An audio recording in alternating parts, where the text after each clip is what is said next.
Hi, this is Lindsay. Welcome back to my channel. So I have another video about like books and using them in your journals, and this one is about what to look for and how to pick the books that will give you the most benefit for your junk journals. So if you're going to a used book sale, a used bookstore, you're at a garage sale, you're looking online and you want to know what type of books to be on the lookout for, here's a few of my favorite things, because sometimes we just think, oh, old books, we can use them in our journals, and we buy, and we have stacks and stacks of old books, and they're not really that useful.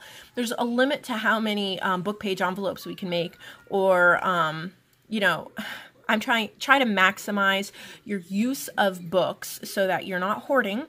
And here's a couple ideas. So one is to go to, if you have like a used bookstore, go to the flower and gardening section. As you can see here, McKay's Books, CDs, Movies, and More. It's a big used bookstore about a half hour from me that I like to go to.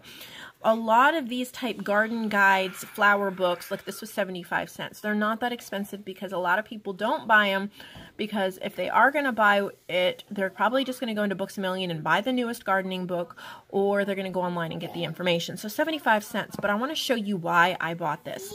Okay, we have big pictures. The page size is nice. It's not too big. It's about the size of my hand.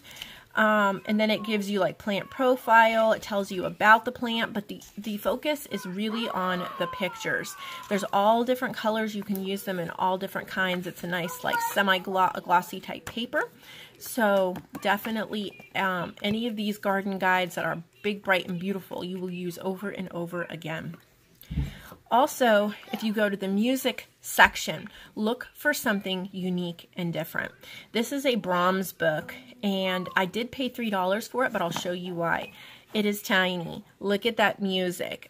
Here's my hand, okay? So it's something unique and different. It will make your journals stand out. It's not just the same that everybody else has. This one, I don't think. We were talking about copyright in the last video.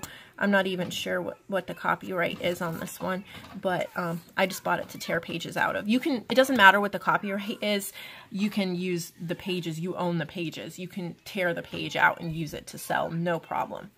Okay, this, it is wonderful to add weird things that people aren't expecting, like a crossword puzzle. And then what's nice with this, when you tear these pages out, you get that really unique edge.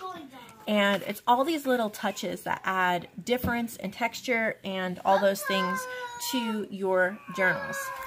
And then this one is a watch and clock encyclopedia. And it could be really boring, but it's not. Look at all of these illustrations on pretty much every single page.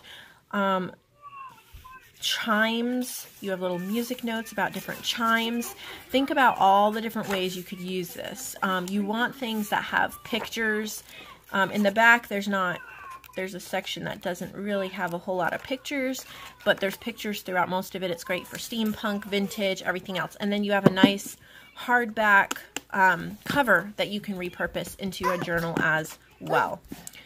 Then also, here's another flower one, these giant bright flower ones. Again, only 75 cents, but I want to show you, I've used this over and over again.